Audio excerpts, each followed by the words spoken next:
Tonight on the MTN 430 News, the future of a proposed state mental health facility in eastern Montana remains uncertain. So this may be a dream that may not occur. State authorities are under a deadline to spend the money. We have the latest. And court records for the man accused of killing 4 in an Anaconda bar have been sealed.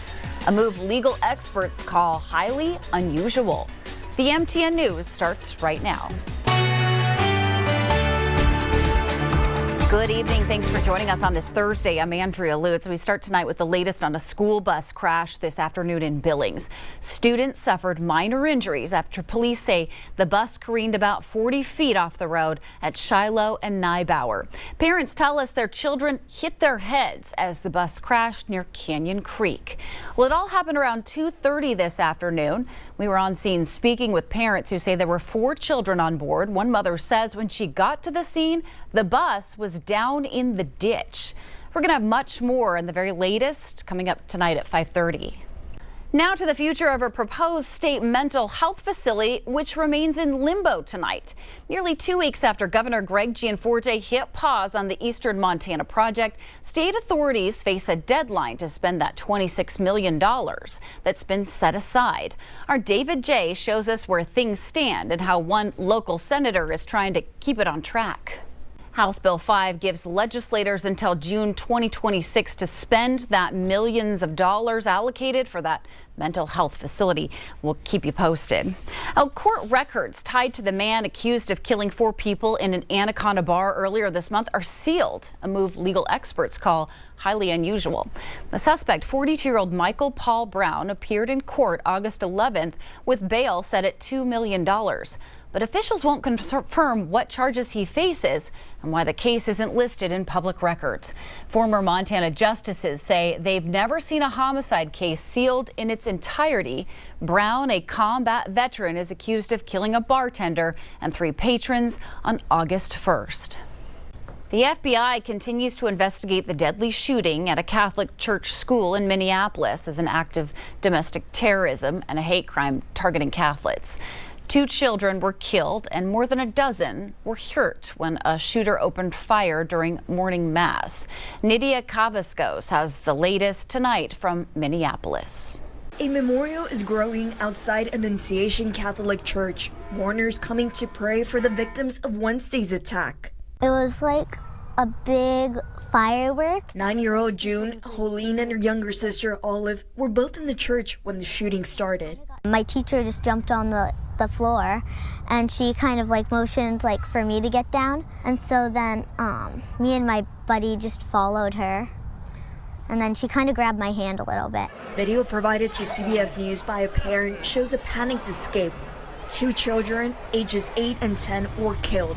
15 children and 3 adults were injured. And one of the children were very scared. Doctors at one Minnesota hospital spoke about treating some of the patients. One girl needed a CT scan, and a nurse stayed with her despite the radiation risk. She put a little lead on and stayed there and held her hand and held her hair while she went through the scanner so she didn't have to go through it alone. Minneapolis Mayor Jacob Fry stood with the group Moms Demand Action to call for a ban on assault weapons and high-capacity magazines.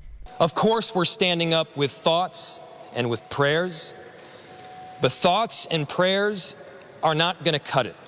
Investigators are still parsing through all the evidence. 3 shotgun shells were recovered, along with approximately 116 rifle rounds. More than anything, the shooter wanted to kill children. The shooter was a former student at the school. CBS News has learned he visited the church weeks ago to apparently conduct surveillance. Nydia Cavazos, CBS News, Minneapolis. Wall Street turned into a stage for protests today as Reverend Al Sharpton led a march with civil rights and labor leaders pushing back against attacks on diversity and equity. The march on Wall Street began at Foley Square near the historic African burial ground before heading past the iconic Charging Bull. The demonstration comes as Trump ramps up criticism of DEI and federal leaders face backlash over takeovers in black-led cities. The march wrapped up with speeches at Whitehall Street, where Mayor Eric Adam and other political leaders joined in. It's a wonder how anything gets done around here. That's the caption that Zoo Montana Assistant Curator Allison Wellborn added to this video. That's Willie, one of the 3 grizzly bears at Zoo Montana, stopping by to apparently oversee window washing protocol at his habitat. Just goes to show that the bears are always on duty.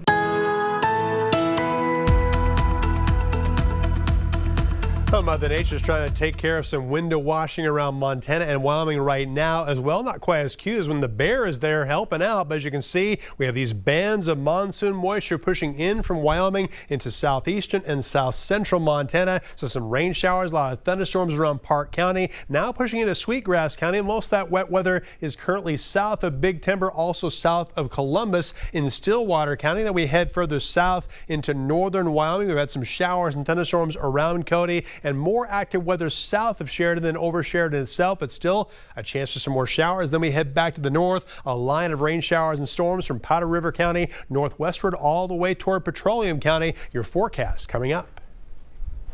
A new sporting goods store is set to open in Billings. Dunham Sports will open Friday, September 5th at Rimrock Mall, creating up to 50 full and part-time jobs. The company says it's the second Montana location, part of a chain of more than 260 stores nationwide.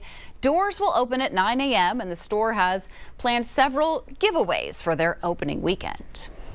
Drama at the CDC. The new director is out after just weeks into the job. It's the latest in a wave of high-profile firings and suspensions across federal agencies.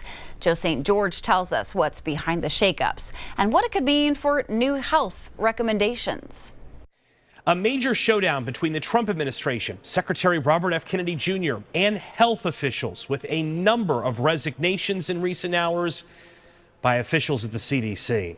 Susan Menares has only been the director of the Centers for Disease Control and Prevention since July, and now it appears she doesn't have a job. On the official Department of Health and Human Services social media page, this post reads, Susan Menares is no longer director of the Centers for Disease Control and Prevention. We thank her for her dedicated service to the American people. Secretary Kennedy has full confidence in his team at the CDC, who will continue to be vigilant in protecting Americans against infectious diseases at home and abroad. But in a twist, her legal representation posted this late Wednesday. Dr. Menares has neither resigned nor received notification from the White House that she has been fired when CDC Director Susan Menares refused to rubber stamp unscientific, reckless directives and fire dedicated health experts. She chose protecting the public over serving a political agenda. For that reason, she has been targeted, her attorneys wrote. Separately, Dimitri Daskalasis, the director of the National Center for Immunization and Respiratory Diseases, posted his resignation letter late Wednesday. I am unable to serve in an environment that treats CDC as a tool to generate policies and materials that do not reflect scientific reality and are designed to hurt rather than to improve the public's health, the doctor wrote. The drama at the CDC comes at the same day the FDA changed guidance for receiving COVID vaccines, creating new steps and possible hurdles for individuals who want to get vaccinated this cold and flu season. Secretary Kennedy is also expected to soon reveal a new report on the causes of autism. This is just the latest high-profile battle involving staffing in Washington. Earlier this week, President Trump attempted to fire a member of the Federal Reserve Board of Governors, and a number of FEMA employees have been suspended this week for speaking out against hurricane preparedness. Joe St. George, Scripps News Group, Washington. Labor Day weekend shaping up to be the busiest ever at Dallas-Fort Worth airports for American Airlines. Well, the hub is ready to handle more than 5,100 flights, 700,000 seats, a 5% jump from last year. Officials say this weekend the team is bracing for that final holiday rush. American is also rolling out a new plan to allow some flights to hold just long enough so passengers can make their connections without major delays. For most households across the country, summer electricity bills are causing some sticker shock. The cost to keep the lights on and air conditioners blowing has jumped more than twice as fast as the overall cost of living. Holly Furfer takes a look at what's behind those high costs. A lot of things go into our electric bills, and a lot depends on where you live. One thing we all have in common: infrastructure. I think it's important to understand that most of your electricity bill is infrastructure, and you're paying for the infrastructure we have right now. Michael Boyle is with the nonpartisan energy and climate policy think tank Energy Innovation and says modernization of our aging infrastructure is meeting with higher demand and higher natural gas costs, which accounts for about 40% of this country's production.